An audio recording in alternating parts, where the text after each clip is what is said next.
Alright guys, so I'm just literally gonna give you guys a quick tour as I'm discovering it. So in this room here, you have a lot of pots, as you can see, and just a lot of medieval armor and stuff of that nature.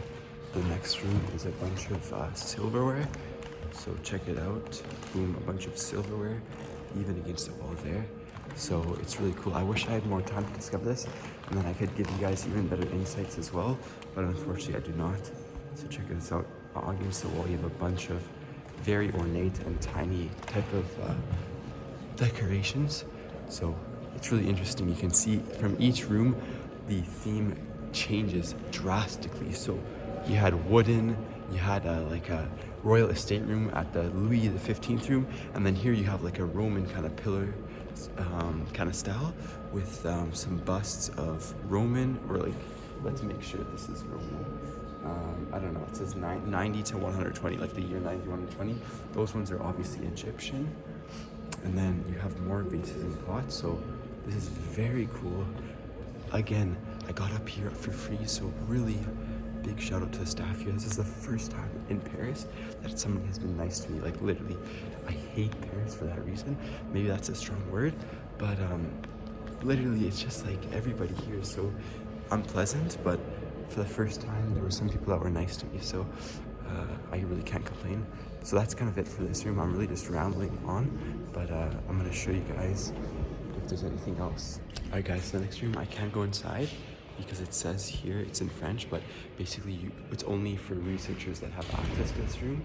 You need a pass, but if you look inside, you'll see it's just like another type of library. And yeah, like, so basically the room that I was studying in is the only room that you can study without a pass, but all of the ones on the second floor are locked. All right, guys, check this out. I just got into like another type of museum on the other side. Whoa, look at this globe. It's like a globe of the world, obviously, but back then they didn't know what was past Europe, so they just put a bunch of dragons and dogs. You can see, like, literally there's just a bunch of beasts, because even that's what they wrote on the maps. Like, we're to the west of Europe, they would say, "Here lie the beasts," or something like that. Bunch of cool posters here, but those look kind of contemporary, so I'm not sure what the relation is with the rest of the exhibit. I'm quickly gonna go to the end and then turn around. Okay, I'm not sure what is going on here because there's another staircase.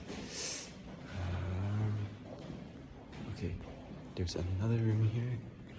I think it's a map room. Yeah, you can see it's a conference room just there. And here it's another room that's reserved only for people with special access. So I'm not gonna go. And let's see here, those stairs that you guys just saw. I wonder if I have access to it or not. Access to this is only yeah, you have to have a research pass, guys, to get in here. So I'm gonna turn around, and then just down those stairs is the emergency exits. There's nothing to see there. So yeah, we're basically gonna return from the side that we came.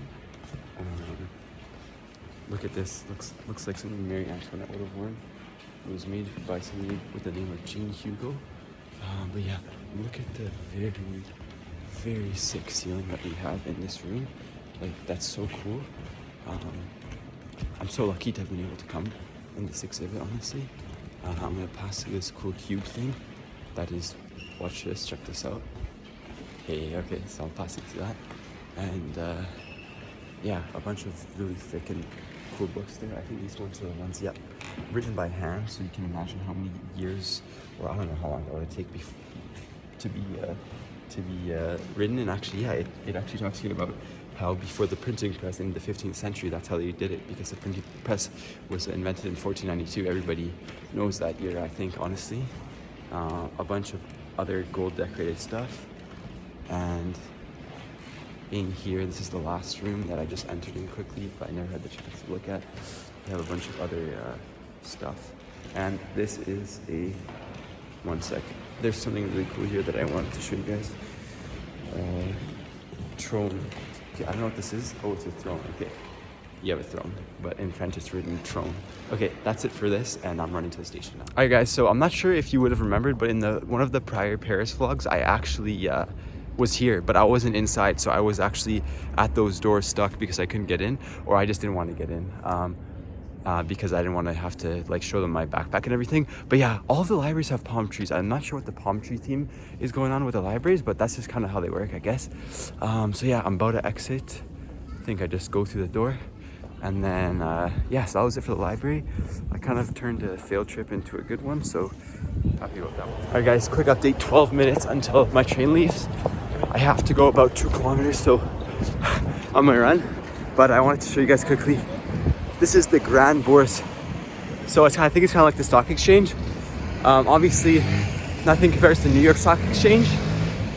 Not even close. But I mean, Paris is, I think, the like most, like the biggest metropolis in Europe, is it not?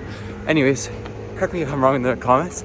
But yeah, you just saw that was a really cool place where the stock market probably ran. Like nowadays, it's all online. So the function of that building is kind of now useless, but back then when you actually had brokers standing there buying tickets for their clients, that's where that would have been done. And that's a guess, but I'm pretty sure that's what it was.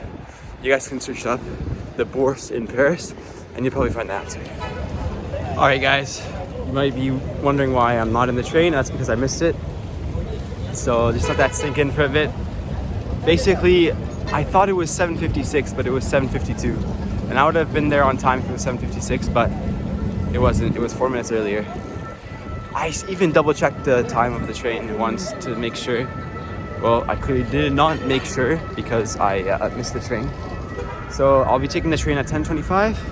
Let's hope that they don't check my ID on the train, or else I'll have to pay like a massive fine. So that's kind of fucked, but it is what it is.